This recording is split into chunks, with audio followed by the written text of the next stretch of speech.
नमस्कार विद्यार्थी मित्रांनो, मी अविनाश गुरु या ठिकाणी सर्वांचं हार्दिक स्वागत करतो गुरुकुल अकॅडमी या चॅनलवरती। ज्या विद्यार्थ्यांनी लाईक, शेअर आणि सबस्क्राइब केलेला अशा सर्व विद्यार्थ्यांचे अगदी मनापासून आभार। आणि ज्यांनी अजून सुद्धा चॅनलला सबस्क्राइब केलेलं नसेल तर चॅनलला सबस्क्राइब करायचं आहे आणि रेग्युलर अपडेट मिळत राहण्यासाठी बेल आयकॉनवरती क्लिक सुद्धा करायचं आहे। चला तर मग सुरुवात करू आजच्या व्हिडिओ लेक्चरला। सर्व विद्यार्थी मित्रांचा आणि भावी अधिकाऱ्यांचा अगदी मनापासून मी अविनाश गुरु हार्दिक स्वागत करतो गुरुकुल अकॅडमी या यूट्यूब चॅनलवरती। जे नवीन व्ह्यूअर्स आहेत पहिल्यांदा जे व्हिडिओ बघत असतील त्यांनी चॅनलला सबस्क्राइब करायचं आहे।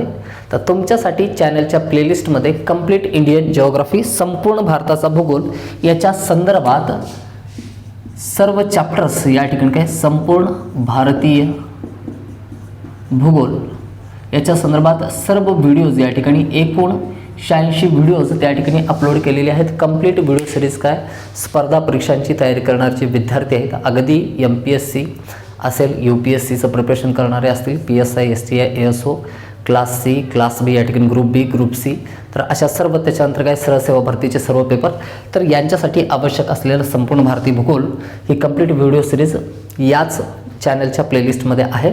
तर ते सुद्धा तुम्ही या ठिकाणी त्याचा सुद्धा काय या ठिकाणी उपयोग करून घ्यायचा आहे तुमच्या आगामी स्पर्धा परीक्षांसाठी।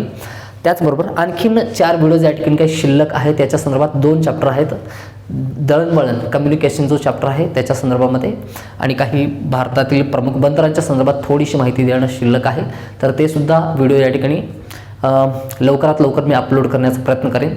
तर त्याच्याच बरोबर आता भारतीय भूगोल तर या ठिकाणी काय कंप्लीट झालेला आहे। महाराष्ट्र जिओग्राफीला सुद्धा आपण सुरुवात करू, त्याच्यासाठी काय नकाशा वगैरे हे सर्व थोडंसं काय प्रिपरेशन करणं बाकी आहे, तर त्या संदर्भात इतर जे मटेरियल लागणार आहे आपल्याला तर त्याच्या संदर्भात, तर तोपर्यंत एक छोटासा या ठिकाणी सेक्शन आहे स्पर्धा परीक्षांचा। कुठली स्पर्धा परीक्षा असू द्या, प्रिलिम्स क्रॅक करायची असेल तर या विषयावरती आपलं थोडंसं कमांड असणं, या विषयाचे प्रश्न आपल्या हातून काय सोडवलं जाणं हे आवश्यक आहे। तो आहे सामान्य भूगोल, जनरल सायन्स। या ठिकाणी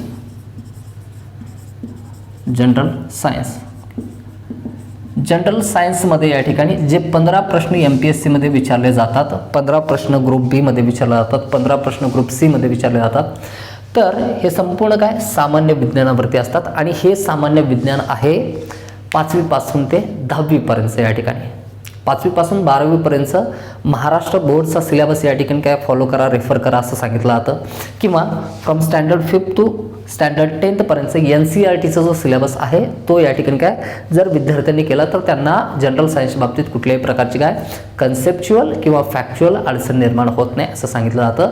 मात्र हे सर्व संदर्भ पुस्तकं NCERTचे किंवा पाठ्यक्रम पुस्तकं वाचत असताना तो कोर्स एवढा लेंथी बनतो की अभ्यास कंटाळवाणा वाटायला लागतो। त्या ठिकाणी संकल्पना क्लिअर होत असताना सर्व पुस्तकांमधून काय नोट्स विद्यार्थी या ठिकाणी काढत नाहीत, खूप सारे या ठिकाणी काय एरर्स म्हणजे त्या ठिकाणी येतात, खूप साऱ्या अडचणी अशा येतात की विद्यार्थ्यांना एक रेफरन्स बुक या ठिकाणी काय कुठले एक दर्जेदार पुस्तक रेफर करणं काय सोपं वाटतं। ओके, म्हणजे असं एखादं पब्लिकेशनचं पुस्तक ज्याच्यावरती लिहिलेलं आहे सर्व NCERTच्या नोट्ससहित संपूर्ण सामान्य विज्ञान राज्यसेवा पूर्वसाठी किंवा कंबाईन पूर्वसाठी किंवा ग्रुप Cच्या पूर्वसाठी असेल अशा पद्धतीने। ओके, तर याच्यामध्ये बघा होतं काय की एकापासून जनरल सायन्समध्ये या ठिकाणी प्रमुख 3 घटकांवरती प्रश्न विचारले असतात। एक असतो फिजिक्स, दुसरा आहे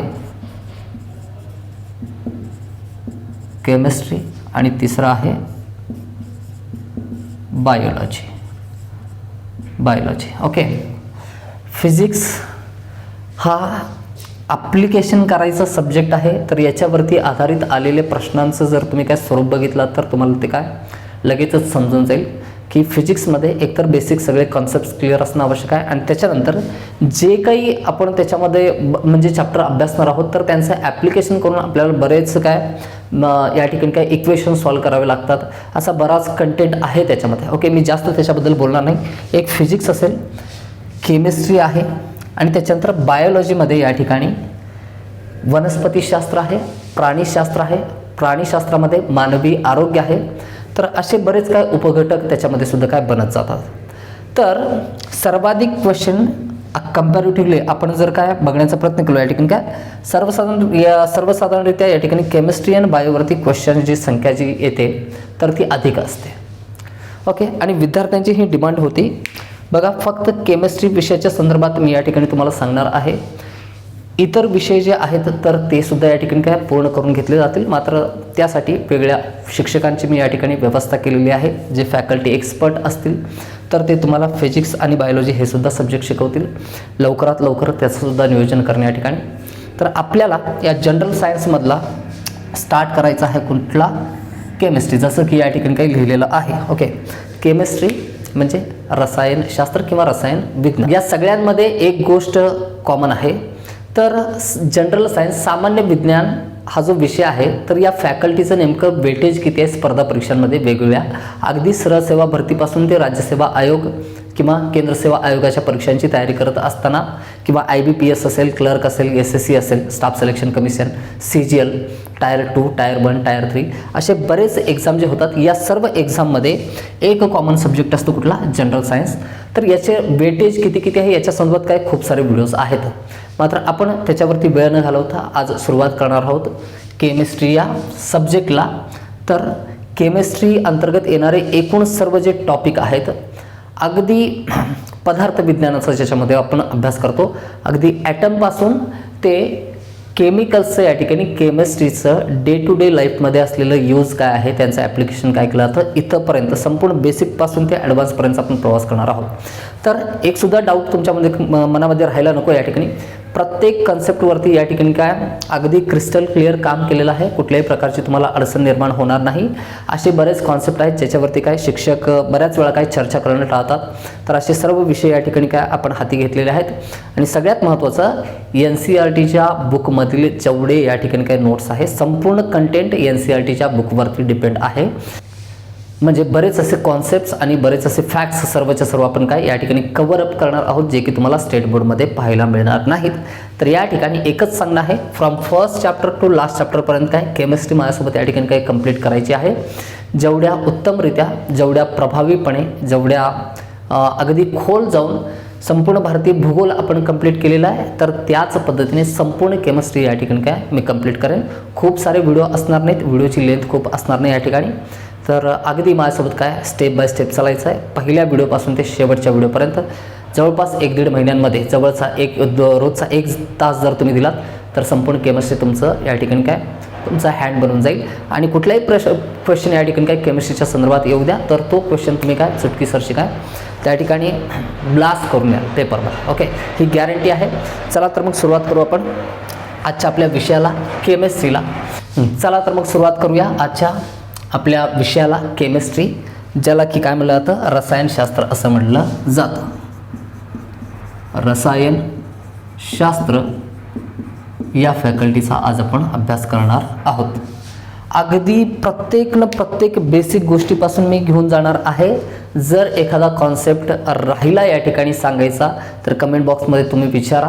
एखादी कॉन्सेप्ट तुम्हाला लक्षात नाही आली, नाही समजली, तुम्हाला समजून देण्या इतपत मी जर उतरलो नाही तर काही अडचण नाही. या ठिकाणी तुम्ही किती वेळा या ठिकाणी कमेंट करून विचारू शकता. प्रत्येक कमेंटचं या ठिकाणी काय मी रिप्लाय करेन आणि त्याच्यावरती कामसुद्धा करेन. जे काही तुम्ही उचित बदल सांगाल तर स्टुडंट ओरिएंटेड तुम्हाला या ठिकाणी केंद्रस्थानी पकडून हा संपूर्ण काय कंटेंट मी बनवलेला आहे. तर अगदी सुरुवातीपासून तुम्हाला गोष्टी समजतील याच स्पीडमध्ये आपण घेऊन जाणार आहोत. तर कुठलाही डाऊट तुमच्या मनामध्ये असायला नको. ज्यावेळेस काही चॅप्टर होतील तर याचा अनुभव तुम्हाला येत जाईल. ओके, तर चला तर मग सुरुवात करू या ठिकाणी काय केमिस्ट्री, ज्याला की काय रसायनशास्त्र म्हणतो. तर रसायनशास्त्रामध्ये अभ्यास कशाचा केला जातो? तर सिम्पली काही जण सांगतील रसायनशास्त्रामध्ये रसायनांचा अभ्यास केला जातो. रसायन केमिकल्सचं स्टडी केलं जातं. आता हे रसायन जे आहेत हे केमिकल्स आहेत काय? ओके, जे लॅबोरेटरीमध्ये भेटतं ते ब्ल्यू रंगाचं, ऑरेंज रंगाचं, पिंक किंवा व्हाईट. 11वी-12वीला असताना तुम्ही प्रॅक्टिकल केले असतील जर सायन्स सेक्शनचे विद्यार्थी असाल, नसतील तरीसुद्धा तुम्ही मूवीजमध्ये बघितलं असेल लॅबोरेटरीज कशा असतात, तर त्यांनाच रसायन म्हणायचं का? रसायन म्हणजे काही नसून काय आहेत ते पदार्थ आहेत. ओके, यांनाच काय म्हणतो आपण? सबस्टन्स. ओके, सबस्टन्स असं म्हणतो. तर पदार्थांचा अभ्यास केमिस्ट्रीमध्ये केला जातो. आता ॲक्च्युअलमध्ये पदार्थ काय आहे बघा. सबस्टन्सलाच आपण काय मॅटरसुद्धा म्हणतो. ओके, काय म्हणतो? मॅटरसुद्धा म्हणतो. मॅटर म्हणजे या ठिकाणी काय द्रव्य. ओके, एक शब्द आहे पुढं आपल्याला काय याचा संदर्भ येणार आहे कुठला? द्रव. द्रव आणि द्रव्य याच्यामध्ये गफलत करून घ्यायची नाही. तर द्रव्य म्हणजे या ठिकाणी काय पदार्थ आहे, आणि द्रव जे आहे तर ते या ठिकाणी काय त्याचा प्रकार आहे. या ठिकाणी पदार्थांची जी काय अवस्था आहे तर ती एक अवस्था आहे. या ठिकाणी काय the medium of matter that is काय द्रव. ओके, म्हणजे द्रव म्हणता येईल आपल्याला काय लिक्विड फॉर्ममध्ये जे असतं किंवा द्रव स्वरूपामध्ये जे पदार्थ असतात तर त्याचं अध्ययन काय ज्यावेळेस द्रव येईल स्थायू द्रव वायू त्यावेळेस करणार. द्रव्य म्हणजे काय असतं सर्व पदार्थांना आपण द्रव्य सुद्धा म्हणू शकतो, मॅटर म्हणू शकतो, ज्याला की पदार्थ किंवा सबस्टन्स असं म्हणलेलं आहे. आता पदार्थ काय असतात समजून घ्या. संपूर्ण विश्वाची जी निर्मिती झालेली आहे, उत्पत्ती झालेली आहे, तर या संपूर्ण विश्वाची निर्मिती दोन घटकांपासून होते किंवा संपूर्ण विश्वामध्ये आपल्याला काय दोन गोष्टी काय प्रमुख बघता येतात. निसर्गाची निर्मिती. निसर्गामध्ये दोन प्रकारच्या गोष्टी आहेत. कुठल्या कुठल्या? Visible and invisible. ओके, दृश्य गोष्टी आणि अदृश्य गोष्टी. यापैकी पदार्थ काय आहे बघा. या ठिकाणी प्रत्येक अशी वस्तू, ही पेन तुम्हाला दिसते, ही वॉच तुम्हाला दिसत असेल, हा शर्ट तुम्हाला दिसत असेल, माईक आहे, समोर कॅमेरा आहे, व्हाईट बोर्ड आहे, हे सर्व दृश्य गोष्टी आहेत. ओके, आणि अदृश्य गोष्टी कोणत्या असतात बघा. निसर्गातील ज्या गोष्टी आपल्याला दृश्य आहेत त्यांनाच पदार्थ म्हणतो. म्हणजे प्रत्येक दृश्य गोष्ट ज्याला की निश्चित या ठिकाणी काय आकार असतो, त्याला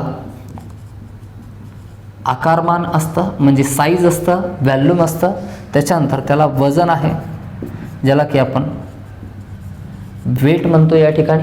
ओके, आणि त्याला आपण स्पर्श करू शकतो. अशी प्रत्येक गोष्ट कोणती आहे दृश्य आहे. आणि अदृश्य गोष्टी ज्याच्यापासून की निसर्गाची निर्मिती झालेली आहे या सुद्धा गोष्टी या ठिकाणी असतात. मग या कोणत्या आहेत अदृश्य असलेल्या, तर या आहेत या ठिकाणी एनर्जी. ओके, यांना म्हणू शकतो आपण ऊर्जा. ऊर्जा ही दृश्य स्वरूपात दिसते का? म्हणजे समजा हा समोर लावलेला फोकस आहे, याची लाईट येते. आता या ऊर्जेमुळं आपण सगळे विजिबल होतो, मात्र ऊर्जा दिसते का? म्हणजे जी इलेक्ट्रिसिटी या ठिकाणी काय वायर्समधून, इलेक्ट्रिक वायरमधून फ्लो होते ती आपल्याला दिसू शकते का? दिसू शकत नाही. तर एनर्जी, ऊर्जा ही कशी गोष्ट आहे? अदृश्य गोष्ट आहे. आणि यांच्या व्यतिरिक्त इतर सर्व असे या ठिकाणी काय घटक ज्यांना आकार आहे, आकारमान आहे, वजन आहे, ज्यांना आपण स्पर्श करू शकतो, तर अशा सर्व गोष्टींचा समावेश होतो विजिबलमध्ये.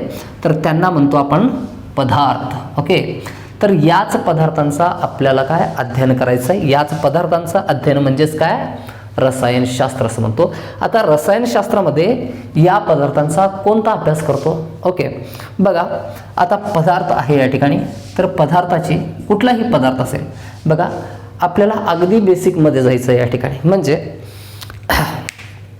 एखादा पदार्थ आहे तर तो पदार्थ कशापासून तयार झालेला, त्याचा शेवटचा घटक जो असेल, लास्ट त्यांचा कंपोनंट जो आहे, स्ट्रक्चर्ड कंपोनंट जो आहे, एक संरचनात्मक जो शेवटचा एकक आपल्याला भेटतो, तर त्या एककाचा अभ्यास कशामध्ये केला जातं? केमिस्ट्रीमध्ये केला जातं, ज्याला की आपण ॲटम म्हणतो, मॉलिक्यूल म्हणतो, म्हणजे अणू म्हणतो, रेणू म्हणतो, संयुग म्हणतो. अशा सर्व घटकांचा आपल्याला माहिती असेल. मग पिरियडिक टेबल येणार आहे, मग त्याच्यामध्ये संयुगे येतील, मिश्रण येतील, अणू, रेणू, अशा सर्व गोष्टींवरती. ओके, एक एक घटक आपण काय सावकाश या ठिकाणी काय बघणार आहोत. पदार्थांचं या ठिकाणी संघटन कोणत्या पद्धतीने होतं, संरचना कोणत्या पद्धतीने होते, त्या पदार्थांची वैशिष्ट्य काय असतात, म्हणजेच त्यांचे गुणधर्म काय असतात, मग रोजच्या आयुष्यामध्ये त्यांचे उपयोग म्हणजे त्यांचे युजेस अँड लॉसेस, अशा सर्व घटकांचा अभ्यास केमिस्ट्रीमध्ये केला जातो. तर आपल्याला सुद्धा याच पद्धतीने हा अभ्यास करायचा आहे. एक एक चॅप्टर जसं जसं काय उलगडत जाईल तसं तसं तुम्हाला समजेल. बेसिक इथूनच स्टार्ट होतं या ठिकाणी की नेमकं केमिस्ट्रीमध्ये आपण सुरुवात करतो कशापासून? ॲटमपासून. तर ॲटम म्हणजे नेमकं काय असतं? ओके, बरं ॲटम म्हणजे आपल्याला माहिती आहे सर्व म्हणजे प्रत्येक अणूपासूनच या ठिकाणी काय कुठल्याही पदार्थाची निर्मिती झालेली आहे. आता पदार्थांचं संघटन, संरचना, वैशिष्ट्ये, गुणधर्म, त्यांचं डे टू डे लाईफमधले युजेस, लॉसेस या सर्वांचा अभ्यास करतो. मात्र पदार्थ म्हणजे याच्यामध्ये कशाचा? एक सजीवांचा आणि दुसरा निर्जीवांचा अभ्यास करायचा आहे. सजीवांची सुद्धा निर्मिती कशापासून होते? पदार्थापासून. आणि निर्जीवांची सुद्धा काय निर्मिती? पदार्थापासून होते. ओके, शेवटी आपल्याला सजीव आणि निर्जीव अभ्यासायचे असतील तरी सुद्धा कुठं जावं लागतं आपल्याला? शेवटचा जो घटक आहे पदार्थ. आता पदार्थाची निर्मिती कशी होते? तर बरेच रेणू या ठिकाणी काय खूप सारे रेणू एकत्रित येऊन काय होतं, पदार्थांची निर्मिती असते. मग प्रश्न या ठिकाणी असा निर्माण होतो की रेणू म्हणजे काय आहे, मग अणू म्हणजे काय आहे, अणू आणि रेणूमधला फरक काय आहे, रेणूंची निर्मिती कशी होते, अणूंची निर्मिती कशी होते, मग त्यांच्यापासून एलिमेंट काय, एलिमेंट यांच्यापेक्षा वेगळा कसं काय आहे, रेणू आणि मूलद्रव्य यांच्यामधला फरक काय. तर या सर्व गोष्टी, त्याच्यानंतर काय संयुगे कशी तयार होतात, त्याच्यानंतर मिश्रणे कशी तयार होतात, हे सर्व क्वेश्चन्स आहेत. तर हे सर्व क्वेश्चन्स सॉल्व्ह होतील ज्यावेळेस आपण काय व्हिडिओचा या ठिकाणी काय एंड करू, म्हणजे याच्यानंतरचा चॅप्टर असेल त्याच्यावरती. ओके, तर आज आपल्याला बघायचं आहे पदार्थांचं या ठिकाणी काय अध्ययन करत असताना सगळ्यात पहिला पॉईंट या ठिकाणी निघून येतो, पदार्थांची अवस्था, स्टेट ऑफ सबस्टन्सेस या ठिकाणी.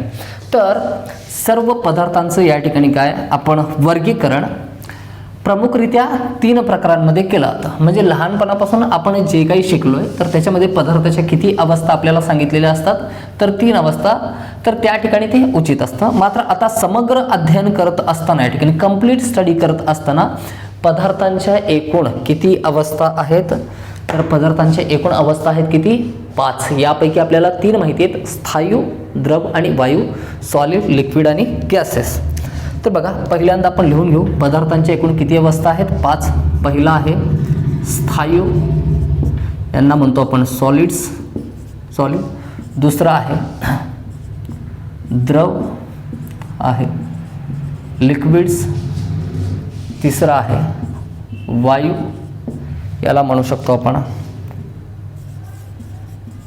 गॅस. त्याच्यानंतर चौथा आहे प्लाझ्मा.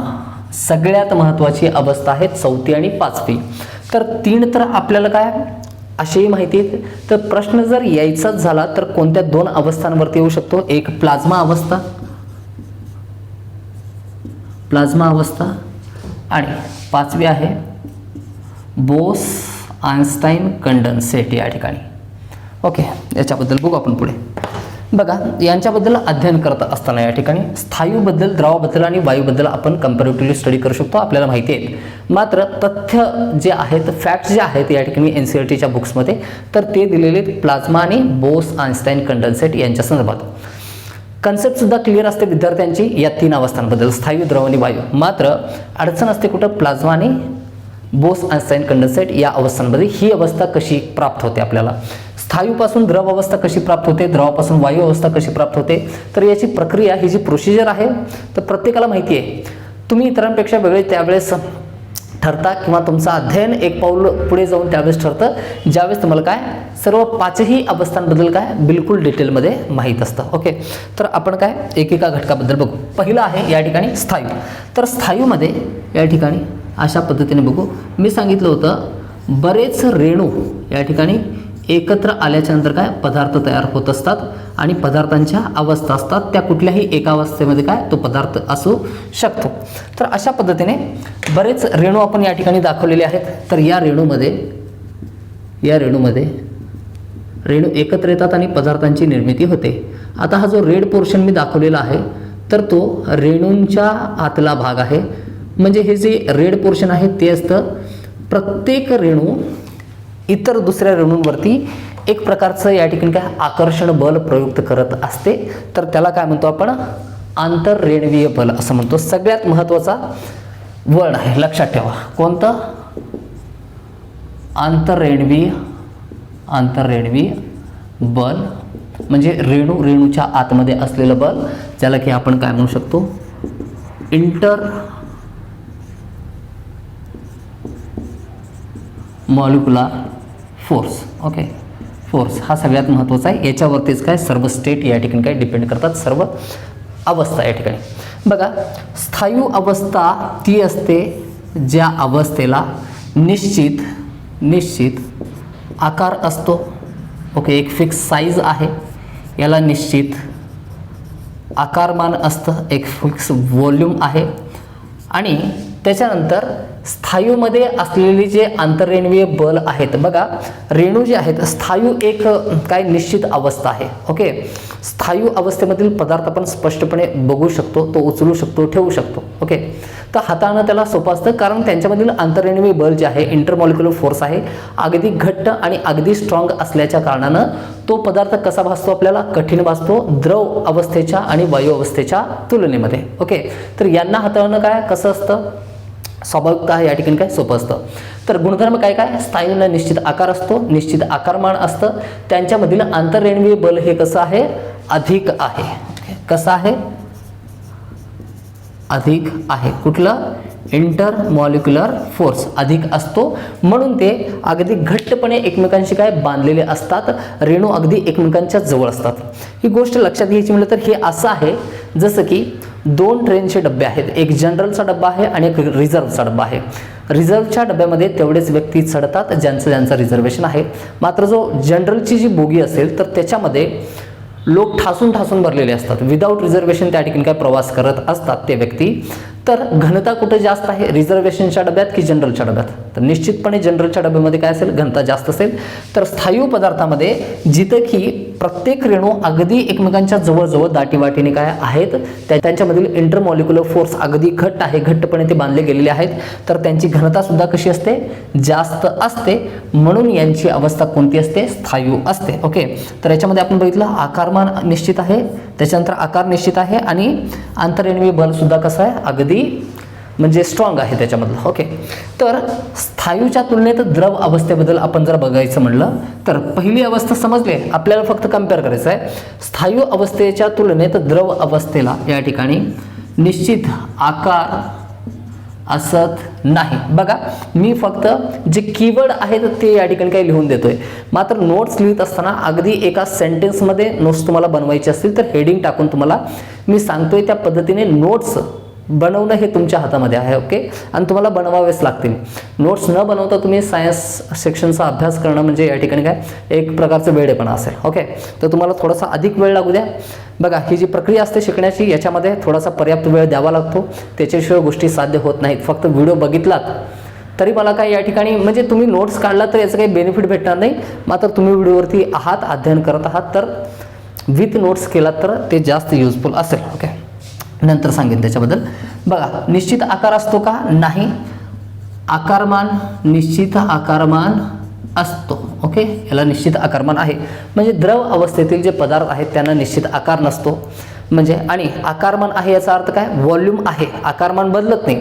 समजा पाणी किंवा दूध असेल किंवा रॉकेल असेल, पेट्रोल असेल, तुम्ही एका कुठल्याही पात्रामध्ये ओतलात त्याला, समजा एखाद्या मगमध्ये ओतलात तर त्या मगचा काय आकार धारण करतो, एखाद्या ग्लासमध्ये ओतलात तर ग्लासचा आकार त्याला प्राप्त होतो, एखाद्या बाउलमध्ये ओतलात तर बाउलचा आकार त्याला प्राप्त होत असतो. ज्या पात्रामध्ये आपण त्याला टाकतो तर ते आकार त्याला काय प्राप्त होत असतं, म्हणून त्याचा आकार निश्चित आहे का, नाही. मात्र आकारमान बदलते का, म्हणजे 1 लिटर पाणी आपण बॉटलमध्ये भरलं तरी ते 1 लिटर आहे, आपण त्याला भांड्यामध्ये ओतलं तरी सुद्धा 1 लिटर असतं. आकारमान कसं असतं, निश्चित असतं. आता गोष्ट लक्षात घ्या, आंतररेणुवीय बलाच्या संदर्भात, इंटरमॉलिक्युलर फोर्सच्या संदर्भात, इंटरमॉलिक्युलर फोर्स जो आहे म्हणजे जे रेणू द्रव अवस्थेमध्ये असतील तर त्यांच्यामधील आंतररेणुवीय बल स्थायू अवस्थेच्या तुलनेत कसं असेल, थोडंसं कमी असेल याच्या तुलनेत. म्हणून रेणू कसे असतात, थोडेसे काय याच्यामधली डेन्सिटी, घनता कशी असेल, कमी असेल. म्हणजे एक दगड घेतलं आणि 1 ग्लास आपण पाणी घेतलं तर दोघांमध्ये घनता कुणामध्ये जास्त आहे, दगडामध्ये. दगड हा स्थायू अवस्थेतील पदार्थ आहे आणि पाणी हे द्रव अवस्थेतील. तर लिक्विड फॉर्ममध्ये इंटरमॉलिक्युलर फोर्स कसे असतात, थोडेसे वीक असतात as compare to solid state. द्रव अवस्थेमध्ये स्थायू अवस्थेच्या तुलनेत इंटरमॉलिक्युलर फोर्स या ठिकाणी इंटरमॉलिक्युलर फोर्स कसा असतो, कमी असतो. तर त्यांचे रेणू थोडेसे काय दूर दूर असतात, घनता सुद्धा कमी असते. त्याच्यानंतर तिसरं, आपण जास्त वेळ स्थायूवरती का बरं दिला, कारण आपल्याला कम्पेअर करायच्या गोष्टी एकदा या ठिकाणी जर समजल्या, इंटरमॉलिक्युलर फोर्स काय असतो समजलं तर या ठिकाणी काय सांगत असताना जास्त एक्सप्लेनेशन देण्याची आवश्यकता असते का, नाही. थर्ड बघा, वायू अवस्थेमध्ये ना आकार निश्चित आहे ना याचा उकार निश्चित असतो. आकारमान निश्चित असतं का, असत नाही. आणि इंटरमॉलिक्युलर फोर्स कसा असतो, अगदी क्षीण असतो, कमकुवत असतो. असं समजा की यांच्यामध्ये म्हणजे जे अंतरेणवी बल आहे ते असत नाही असंच समजावं लागेल आपल्याला. ओके, बघा वायू अवस्थेमध्ये म्हणजे समजा आता सध्या ब्रह्मांडामध्ये आपण बघतो या ठिकाणी म्हणजे पृथ्वीच्या अवतीभोवती वातावरणामध्ये 72% नायट्रोजन आहे, 21% ऑक्सिजन आहे. मात्र निश्चितपणे ऑक्सिजन आपल्याला असं मग सांगता येईल का या ठिकाणी आहे किंवा ऑक्सिजनचा आकार असा आहे, सांगता येत नाही. म्हणजे त्याचा आकार आहे का, जे वायू अवस्थेमध्ये आहे त्याचा आकार निश्चित नाही. त्याला आकारमान आहे का, आकारमान सुद्धा निश्चित नाही. एखाद्या सिलेंडरमध्ये जर आपण एखादा वायू भरला तर त्याचा आकार बदलवता येतो. त्याच्यावरती जेवढा आपण दाब प्रयुक्त करू तेवढा त्याचा आकार काय होत जातो, कमी होत जातो, वाढत जातो. तर वायू अवस्थेमध्ये अवस्था सुद्धा बदलत जाते. तर एक पॉईंट लक्षात घ्या, स्थायू द्रवच्या तुलनेत वायू अवस्था जी आहे तर याला निश्चित आकार नाही, आकारमान सुद्धा नाही. क्वेश्चन तुम्हाला काय जर विचारला गेला काय मल्टिपल सेंटेन्सेस या ठिकाणी दिले आणि सत्य असत्याच्या संदर्भात जर प्रश्न विचारला गेला तर त्यावेळेस निश्चितपणे ओळखायला पाहिजे वायू अवस्थेला आकार प्राप्त आहे ना आकारमान प्राप्त आहे आणि त्याच्यामधील इंटरमॉलिक्युलर फोर्स अंतरेणवी बल सुद्धा काय अगदी क्षीण असतं, कमकुवत असतं. म्हणून तो हवेमध्ये काय सोडला की काय इतरत्र कुठेही काय पसरू शकतो. तर हे झालं वायू अवस्थेच्या संदर्भात. तर अशा पद्धतीने स्थायू अवस्था काय, द्रव अवस्था काय आणि वायू अवस्था काय हे तुम्हाला समजलेले असतील. ओके, याच्यानंतर महत्त्वाचे आपल्याला बघायचे प्लाझ्मा अवस्था आणि त्याच्यानंतर बोस-आइन्स्टाईन कंडेन्सेट अवस्था. अतिशय महत्त्वाची अवस्था आहे प्लाझ्मा अवस्था. याच्या अगोदर तुम्ही अशा पद्धतीनं काय तुम्हाला सांगितलं असेल नाही. बघा अगदी इथून पासून मी सांगतो तुम्हाला प्लाझ्मा अवस्था काय आहे, प्लाझ्मा अवस्था कशी प्राप्त होते आणि प्लाझ्मा अवस्थेवरती प्रश्न कसा पडतो आणि तो सॉल्व्ह करायचा आहे. इथंपर्यंतचा टोटल आपला प्रवास असणार आहे. या पद्धतीने तुम्हाला समजलं तर तुमचं शेवटचं टार्गेट हेच तर आहे की आयोगाने विचारलेला प्रश्न तुम्हाला काय सॉल्व्ह करता यायला पाहिजे. ओके, तर त्या पद्धतीनंच मी या ठिकाणी काय घेण्याचा प्रयत्न करेन. बघा कोणती अवस्था आहे, प्लाझ्मा अवस्था. वायू जे असतात तर वायूंना उच्च तापमान प्राप्त झाल्याच्या नंतर वायू ज्यावेळेस उच्च तापमानाच्या काय संपर्कामध्ये येतात तर त्यावेळेस वायूंचं आयोनायझेशन होतं आणि त्यांचं रूपांतर कशामध्ये होतं, प्लाझ्मा अवस्थेमध्ये होतं. ओके, वायू जे आहेत वायूंना उच्च तापमान प्राप्त झाल्याच्या नंतर म्हणजेच काय हाय टेम्परेचर ज्यावेळेस त्याला प्राप्त होतं तर त्यावेळेस वायूंचं रूपांतर कशामध्ये होतं, या ठिकाणी प्लाझ्मा अवस्थेमध्ये होतं. आता हे जे वायूंचं रूपांतर प्लाझ्मा अवस्थेमध्ये होणं आहे याला काय म्हणलं जातं असा प्रश्न विचारला गेलेला आहे. ओके, तथ्य क्रमांक 1 तर त्याला म्हणतो आपण आयोनायझेशन. ओके, आयोनायझेशन आयनीकरणाची प्रक्रिया असं म्हणतो, आयनीकरण असं म्हणतो. आता आयनीकरण म्हणजे नेमकं काय होत असतं, या ठिकाणी वायूला उच्च तापमान प्राप्त झाल्याच्या नंतर ज्यावेळेस म्हणजे आयनीकरण होतं म्हणजेच याच्यामध्ये एकतर धनायन आणि दुसरे असतं त्यांच्या अपोजिट ऋणायन. ओके, धनायन आणि ऋणायन यांची निर्मिती होती ज्यांना की आपण काय म्हणतो पॉझिटिव्ह चार्ज आणि निगेटिव्ह चार्ज सम प्रमाणात यांची निर्मिती होते, त्यालाच काय म्हणतो आपण आयोनायझेशन. एवढ्या डिटेलमध्ये जाऊन तुम्हाला क्वेश्चन येणार नाही. तुम्हाला एवढंच विचारलं जाईल की गॅसियस फॉर्ममधून ज्यावेळेस प्लाझ्मा अवस्था प्राप्त करायची असते तर त्या प्रक्रियेला काय म्हणतात, आयोनायझेशन म्हणतात. ओके, अवस्था जे बदलणं असतं तर त्याला काय काय म्हणतो आपण, स्थायूपासून द्रव अवस्था होणे याला काय म्हणतो आपण, मेल्टिंग म्हणतो. द्रवीकरणाची प्रक्रिया असं म्हणतो ना. सर्व फॉर्म आपण काय चेक करू या ठिकाणी, सॉलिड पासून लिक्विड होणे, लिक्विड पासून सॉलिड होणे, सॉलिड पासून गॅसियस होणे, गॅसियस पासून काय सॉलिड होणे, तर सर्व या ठिकाणी गॅसियस पासून प्लाझ्मा होणे. तर हे काय आहे तथ्य लक्षात आलंय तुमच्या, या ठिकाणी मी समजावू शकलोय. तर काय होतं, वायूंना ज्यावेळेस काय उच्च तापमान प्राप्त होतं त्यांचं आयोनायझेशन होतं आणि प्लाझ्मा अवस्था प्राप्त होते. मात्र हे उच्च तापमान म्हणजे किती तापमान असतं, तर काही करोड केल्विन एवढं तापमान असतं. आता काही करोड तापमान आपण पृथ्वीच्या अवतीभोवती किंवा लॅबोरेटरीमध्ये तरी बघितले का, नाही. करोडो तापमान हे फक्त आणि फक्त अवेलेबल असतं कुठं, तर तारे जे असतात आपल्यापासून काय लाखो हजारो करोडो काय प्रकाश वर्ष दूरपर्यंत काय लाईट इयर, एवढ्या लाईट इयर लांब असणारे लुकलुकणारे चमकणारे जे छोटे तारे आपल्याला दिसतात ताऱ्यांच्या संदर्भात असं सांगितलं जातं, खूप काही माझी डीप स्टडी नाही त्यांच्या संदर्भात, केमिस्ट्रीमध्ये आपला संदर्भ खूप कमी येणार आहे त्यासोबत. बघा, बरेच तारे असे आहेत की त्यांच्यामध्ये 1000 सूर्य मावतील आणि बऱ्याच ताऱ्यांची ऊर्जा एवढी आहे, उष्णता एवढी आहे की सूर्याच्या हजारो पटींनी जास्त उष्णता आहे, मात्र आपल्या ब्रह्मांडापासून किंवा आपल्या पृथ्वीपासून खूप म्हणजे खूप दूर आहेत ते, म्हणून त्याचा कुठला प्रभाव आपल्यावरती काय होत नाही, फक्त आपल्याला काय रात्रीच्या वेळेस ते दिसत असतात. तर हे करोडो केल्विनचं जे तापमान असतं ते कुठं असतं, ताऱ्यांवरती असतं. तर आपल्याला विचारलं जातं, प्रश्न असा विचारलेला आहे याच्या अगोदर की प्लाझ्मा अवस्था खालीलपैकी कोणत्या ठिकाणी आढळून येईल.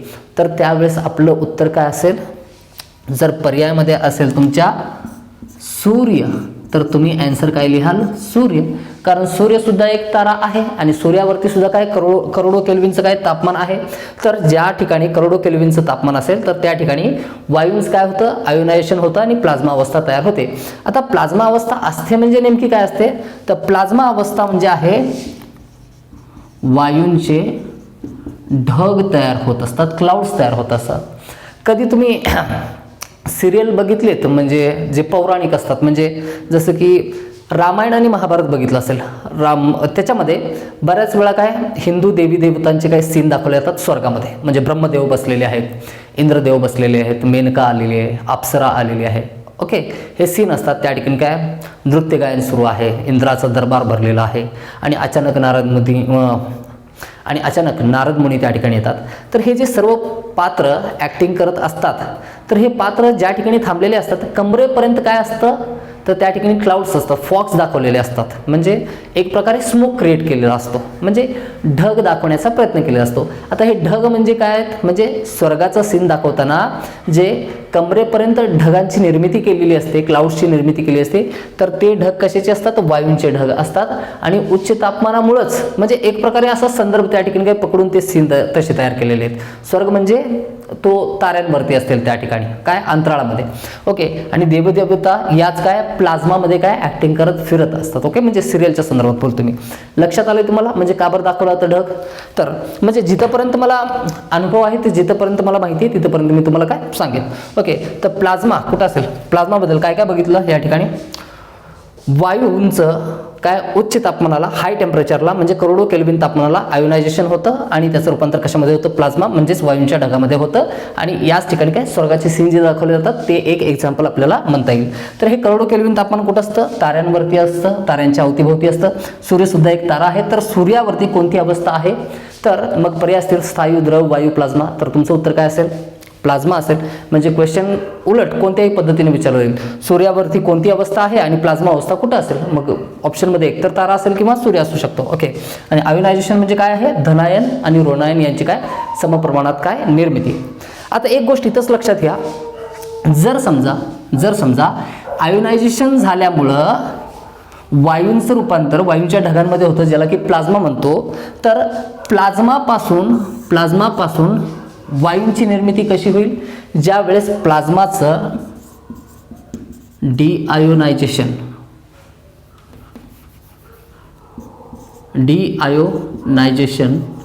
ज्या वेळेस होतं, तर त्यावेळेस प्लाझ्मापासून कोणती अवस्था प्राप्त होते, वायू अवस्था, गॅसियस स्टेट आपल्याला काय मिळते. ओके, क्लिअर आहे इथंपर्यंत. आणखीन 2 तथ्य आहेत, तर ते सुद्धा त्याच्यामध्ये काय करा, नोट्समध्ये ॲड करा. जशा जशा गोष्टी तुम्हाला समजतील त्या पद्धतीने काय नोट्स बनवत चला. ओके, तुमच्यासाठी ते उचित असेल या ठिकाणी. आणि कुठल्याही प्रकारचं टेन्शन घ्यायचं नाही, अगदी गोष्टी एवढ्या स्तरापर्यंत नेऊन मी या ठिकाणी काय स्पष्ट करून देईन की तुम्हाला पाठीमागं वळून बघितल्याच्या नंतर हे माझं राहिलंय असं व्हायला नको, अशी कुठलीच चिंता करायची नाही. बिलकुल माझ्यासोबत कनेक्टेड राहा, अभ्यास करा, नोट्स बनवा, निश्चितपणे यश तुमचं आहे याची गॅरंटी मी आज लिहून देतो. जर मी जेवढं काही या ठिकाणी काय सांगतोय तर तेवढं फॉलो केलं तर फक्त थोडासा वेळ अधिक लागेल याच्यासाठी. प्लाझ्माचा शोध डिस्कवर केलं 1879 मध्ये कोणी, विल्यम क्रुक्स यांनी.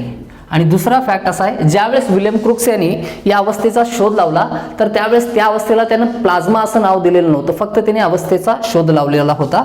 आणि नाव मात्र या ठिकाणी याचं नामकरण केलं 1928 मध्ये लेंगम्युर यांनी. कोणी, लेंगम्युर यांनी. तर दोन्ही या ठिकाणी काय शास्त्रज्ञांची नावं काय लक्षात ठेवायची, खूप खूप सारे शास्त्रज्ञांची नावं येतील. बघा, पाठांतरावरती आपल्याला भर द्यायचं नाही, मात्र काही तथ्य असे असणार आहेत ज्या ठिकाणी आपल्याला थोडंसं फोकस ठेवून या ठिकाणी लक्षात ठेवणं आवश्यक आहे. जर तुम्ही याची उजळणी परत परत करत राहिलात, आठवण्याचा प्रयत्न केला तर आठवतील. पोपटपंची करायची आवश्यकता नाही. सर्व कन्सेप्ट आपण बघितली, सर्व प्रक्रिया बघितली. त्याच्यानंतर 2 तथ्य. प्लाझ्माचा शोध 1879ला विल्यम क्रुक्स यांनी लावला आणि त्याचं नामकरण या ठिकाणी काय नाव मात्र त्याला प्लाझ्मा असं नाव कोणी लेंगम्युरने दिलं. जर तुम्हाला केमिस्ट्रीच्या संदर्भात जर तुम्हाला कधी कोणी विचारलं who is the father of chemistry किंवा असा क्वेश्चन केला who is the father of modern chemistry, आधुनिक रसायनशास्त्राचे जनक कोण आहेत, तर त्यावेळेस तुमचा आन्सर काय असेल, लेवोशियर. ओके, काय नाव आहे, लेवोशियर. खूप वेळा प्रश्न विचारलेला आहे, मी सुरुवातीलाच सांगणं आवश्यक होतं. लेवोशियर या ठिकाणी हे या शास्त्रज्ञांचं नाव आहे. हो, फादर ऑफ केमिस्ट्री किंवा मॉडर्न केमिस्ट्री म्हणा. ओके, तुमच्या नोट्समध्ये लिहित असताना काय उचित लिहा, मी थोडंसं शॉर्ट्समध्ये लिहितोय. तर प्लाझ्मा अवस्था झाल्याच्या नंतर पुढची अवस्था कोणती आहे, BEC. ओके, तर BEC या ठिकाणी, तर याच्यामध्ये 2 महत्त्वपूर्ण शास्त्रज्ञांची नावं आपल्याला माहिती असतील. अगदी म्हणजे काय, अगदी प्रतिभाशाली. तर ज्यांनी केलेल्या अध्ययनांचं अध्ययन अजून सुद्धा काही युनिव्हर्सिटीज, संपूर्ण युनिव्हर्सिटीज जरी बसले अभ्यास करण्यासाठी तरी ते पूर्ण होणार नाही, एवढं यांचं काम आहे, महान काम. ओके, तर ही अवस्था आहे 5वी कोणती, बोस आइन्स्टाईन कंडेन्सेट. कुठली आहे, बोस आइन्स्टाईन कंडेन्सेट अवस्था. ओके, बघा या अवस्थेबद्दल बघू. प्लाझ्माबद्दल अगदी तुम्हाला काय समजेल अशा पद्धतीने मी काय पूर्णपणे मांडलेलं आहे, त्याला कुठली अडचण नसेल. जर तुम्हाला डाऊट असेल, जर कुठली अडचण असेल, हा व्हिडिओ डाऊट केल्याच्या नंतर ज्यावेळेस तुम्ही बघाल त्यावेळेस लगेचच काय कमेंट करायला विसरू नका. लगेचच या ठिकाणी काय मी असेल किंवा माझी टीम असेल तो तुम्हाला काय लवकरात लवकर काय रिप्लाय करेल. बघा, बोस आणि आइन्स्टाईन ही 2 काय महान या ठिकाणी शास्त्रज्ञ. आइन्स्टाईनच्या संदर्भात नेहमी एक प्रश्न विचारला गेलेला आहे, काय, फादर ऑफ मॉडर्न फिजिक्स, आधुनिक भौतिकशास्त्राचे जनक कोण आहेत, आइन्स्टाईन हे आहेत. आणि बोस कोण आहेत, तर हे भारतीय वंशाचे शास्त्रज्ञ आहेत ज्यांचे की नाव काय आहे, सत्येंद्रनाथ बोस. सत्येंद्रनाथ बोस. या दोघांनी मिळून, यांचा संबंध सुभाषचंद्र बोस यांच्यासोबत काय नाही आहे, जोडण्याचा प्रयत्न करू नका, आपल्याला रिलेट करण्याची थोडीशी सवय असते. ओके, म्हणजे जस्ट या पण गोष्टी इंटरेस्टिंग असतात, याच्यामुळे थोडंसं ह्युमर याच्यामध्ये ॲड केलं तर आहे ना, आपलं म्हणजे जे शिकणं आहे तर ते बोरिंग होणार नाही. ओके, थोडासा मूड बनवून राहील तुमचा. ओके, तर बघा शेवटची आपण काय स्टेज बघतोय कुठली, बोस आइन्स्टाईन कंडेन्सेट. तर बोस आणि आइन्स्टाईन या दोनही शास्त्रज्ञांनी मिळून याचा शोध लावलेला होता. आता सत्येंद्रनाथ बोस यांनी काय केलं, तर यांनी एका पार्टिकलचा शोध लावला. पार्टिकल, एका पदार्थाचा, पार्टिकलचा शोध लावला. बघा, हे जे पार्टिकल आहेत तर यांना नंतर हिग्ज बोसोन असं नाव देण्यात आलं. काही सब पार्टिकलचा शोध सत्येंद्रनाथ बोस यांनी लावला आणि तर त्या पार्टिकल्सच्या कणांनाच काय म्हणण्यात आलं, हिग्ज बोसोन असं म्हणण्यात आलं. म्हणजे ही थोडीशी पार्श्वभूमी आहे. सत्येंद्रनाथ बोसचं अगोदरचं काही काम आहे, तर त्याच्यावरच नंतर काय बोस आइन्स्टाईन कंडेन्सेट अवस्था काय म्हणजे या अवस्थेचा शोध लागलेला आहे. आइन्स्टाईन आणि बोस या दोघांनी मिळून लावलेला आहे. पहिल्यांदा केलं सत्येंद्रनाथ बोस यांनी पार्टिकलचा शोध. त्या पार्टिकलला म्हणलं गेलं काय, हिग्ज बोसोन. तर यांनाच विविध नावं सुद्धा आहेत. हिग्ज बोसोनलाच या ठिकाणी ईश्वरी कण असं सुद्धा म्हणलं जातं.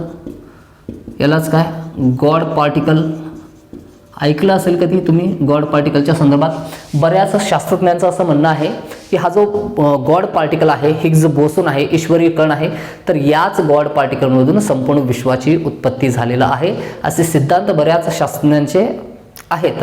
आता याच्यावरती आर्ग्युमेंट आहेत, काउंटर आर्ग्युमेंट आहेत, तर त्यात आपल्याला पडायचं नाही. आपल्याला परीक्षेमध्ये कुठलं तथ्य विचारलं जाईल, गॉड पार्टिकलचा शोध कोणी लावला, सत्येंद्रनाथ बोस यांनी लावला. तर हे जे पार्टिकलचा शोध त्यांनी लावला होता तर त्याला नाव काय दिलं होतं, हिग्ज बोसोन असं दिलेलं होतं. आता बघा, बोस आइन्स्टाईन कंडेन्सेट आणि हिग्ज बोसोन यांचा संबंध काय आहे. हिग्ज बोसोनचे बरेच कण एकत्रितरित्या ज्या वेळेस आपण परमशून्य तापमानावरती घेऊन जातो, परमशून्य तापमान महत्वपूर्ण काय वर्ड आहे, कुठला,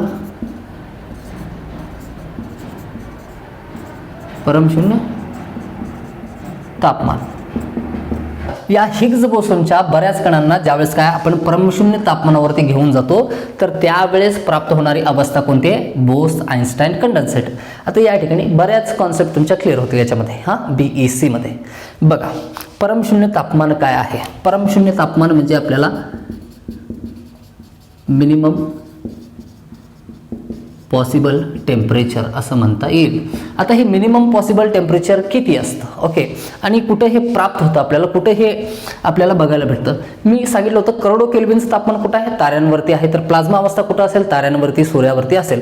तर परमशून्य तापमान कुठं आहे? मिनिमम पॉसिबल टेम्परेचर म्हणजे काय आहे? याच्यासाठी एक रिलेशन लक्षात घ्या. कोणतं? तुम्हाला तापमान मोजण्याचे एकक आहेत बरेच, तर त्याच्यामध्ये आहे सेल्सिअस आहे, केल्विन आहे आणि फॅरेनहाइट आहे. आपल्याला फक्त एवढंच लक्षात घ्यायचं आहे, सेल्सिअस आणि केल्विन यांच्यामधला संबंध. सेल्सिअस आपल्याला माहिती आहे 0 डिग्री सेल्सिअस आपल्याला माहिती आहे. 100 डिग्री सेल्सिअस या ठिकाणी तुम्हाला दिसत असेल नसेल, या ठिकाणी थोडंसं खाली लिहू. 0 degree Celsius, 100 degree Celsius boiling point of water आपल्याला माहिती आहे. रोज आपण या दोन्ही हे दोन्ही टेम्परेचर काय अनुभवत असतो. पूर्णपणे माहिती असेल. हा टेम्परेचर किती वाढत जाऊ शकतो. ओके, तर त्याच्यानंतर 0 डिग्री सेल्सिअसच्या खाली या ठिकाणी काय तापमान किती कमी होऊ शकतं. ओके, याच्या खाली सुद्धा तापमान येतं. बघा रिलेशन कसं आहे या ठिकाणी. तर 0 डिग्री सेल्सिअस म्हणजे किती तापमान असतं? 273 केल्विन तापमान असतं. आता 1 डिग्री सेल्सिअस म्हणजे किती असेल? 274. 2 डिग्री सेल्सिअस म्हणजे किती असेल? 275. अशा पद्धतीने 100 डिग्री सेल्सिअस म्हणजे किती असेल? 373 केल्विन तापमान असतं. तर हे रिलेशन आहे कशामधलं? सेल्सिअस आणि केल्विन मधलं. तर जसं आता आपण खाली येऊ या ठिकाणी -1 डिग्री सेल्सिअस म्हणजे किती असेल? 272. मला सांगा 0 केल्विन म्हणजे किती सेल्सिअस तापमान असेल? निश्चितपणे किती? 273. मात्र फॅक्ट लक्षात ठेवा 273.15 डिग्री सेल्सिअस -273.15 डिग्री सेल्सिअस हे तापमान आहे. ओके, आता केल्विन तापमान निगेटिव्हमध्ये कधीही असू शकत नाही. केल्विन हे जे तापमान आहे तर ते म्हणजे लॅबोरेटरीमध्ये सुद्धा काय आपण हे तापमान प्राप्त करू शकलेलो नाहीत. प्राकृतिकरित्या तर या ठिकाणी काय म्हणजे हे मिळणं इम्पॉसिबलच आहे. मात्र आपण आर्टिफिशियली सुद्धा मिळवण्याचा प्रयत्न केला तर ते काय मिळू शकत नाही. मायनस केल्विन तापमान शक्य नाही. तर क्वेश्चन तुम्हाला असा विचारला जातो की खालीलपैकी कोणतं तापमान शक्य नाही? -97 डिग्री सेल्सिअस असेल, या ठिकाणी 243 केल्विन असेल, त्याच्यानंतर -197 सेल्सिअस असेल आणि या ठिकाणी असेल -3 केल्विन असेल. तर यापैकी तर ऑप्शन डी जो असेल तुमचं उत्तर असेल. Because 0 kelvin is a minimum possible temperature. 0 kelvin हे काय आहे? परमशून्य तापमान आहे. आणि अगदी पृथ्वीच्या भूगर्भामध्ये म्हणता येणार नाही, सागर जे असतात समुद्राच्या काय तळाशी जे काय सागरी गर्ते आहेत तर त्या मरियाना गर्ताच्या काय अगदी टोकाशी जाऊन जरी आपण टेम्परेचर चेक केलं तरी हे टेम्परेचर आपल्याला प्राप्त होऊ शकत नाही. म्हणजे प्राकृतिकरित्या हे टेम्परेचर पॉसिबलच नाही कुठंच. ओके, म्हणजेच बोस आइन्स्टाईन कंडेन्सेट ही अवस्था केव्हा प्राप्त होते? जेव्हा हिग्स बोसोनच्या कणांना आपण परमशून्य तापमानावरती घेऊन जातो, मिनिमम पॉसिबल टेम्परेचरवरती घेऊन जातो, म्हणजेच 0 केल्विनवरती घेऊन जातो, तर त्यावेळेस बोस आइन्स्टाईन कंडेन्सेट ही अवस्था आपल्याला प्राप्त होते. मग मला सांगा प्रकृतीमध्ये जर 0 केल्विन तापमान या ठिकाणी शक्यच नसेल, मायनस तर नाहीच नाही या ठिकाणी, काय 0 प्रकृतीमध्ये नाही, मायनस तर नाहीच नाही, न प्राकृतिकरित्या आहे ना आर्टिफिशियली आहे, मग मला सांगा बोस आइन्स्टाईन कंडेन्सेट ही प्रकृतीमध्ये काय आढळणारी अवस्था आहे का? नाही. मग तुम्हाला सिंपल क्वेश्चन आयोगाने विचारलेला होता प्रिलिम्समध्ये, काय की पदार्थाच्या भौतिक अवस्था किती आहेत, प्राकृतिक अवस्था किती? तर किती आहेत? प्रकृतीमध्ये आढळणाऱ्या 4 अवस्था आहेत. ताऱ्यांवर आढळते तर ती प्रकृतीमध्ये आहेच ना. स्थायू, द्रव, वायू आणि प्लाझ्मा या अवस्था नैसर्गिकरित्या आढळू शकतात. मात्र बोस आइन्स्टाईन कंडेन्सेट ही अवस्था नैसर्गिकरित्या कुठेही आढळत नाही. तर परमशून्य तापमान केवळ पॉसिबल आहे लॅबोरेटरीजमध्ये आणि ही अवस्था आहे कुठली? प्रयोगशाळांमधली. ओके, तर क्वेश्चन या ठिकाणी तथ्य संपूर्ण कोर इन्फॉर्मेशन तुम्हाला सांगितलेले. क्वेश्चन कसाही जर आला फिरवून तरी तुम्हाला जे तथ्य माहिती आहेत तर त्या तथ्यांच्या आधारावरती तुम्ही क्वेश्चन त्या ठिकाणी काय फोडू शकता, ॲन्सर करू शकता या ठिकाणी. तर अशा पद्धतीने या सर्व गोष्टी व्यवस्थितपणे अगदी तुम्हाला पदार्थांच्या 5ही अवस्था या ठिकाणी काही समजावून सांगण्याचा प्रयत्न केला. तर तुम्हाला समजल्या का हे कमेंट बॉक्समध्ये कळवा. व्हिडिओ तुम्हाला आवडलेला असेल तर नक्की लाईक, शेअर आणि सबस्क्राईब करायला विसरू नका. याच्या अगोदरसुद्धा मी तुम्हाला काय सांगितलेलं आहे, जास्तीत जास्त विद्यार्थ्यांपर्यंत काय हा व्हिडिओ शेअर करा. तर एवढंच सांगणं आहे या ठिकाणी. तर आपण बाकीचा राहिलेला जो भाग आहे तर उद्याच्या व्हिडिओमध्ये होऊ, या ठिकाणी आपण थांबू. तर अशाच प्रकारच्या दर्जेदार व्हिडिओमध्ये पुन्हा एकदा भेटू. धन्यवाद.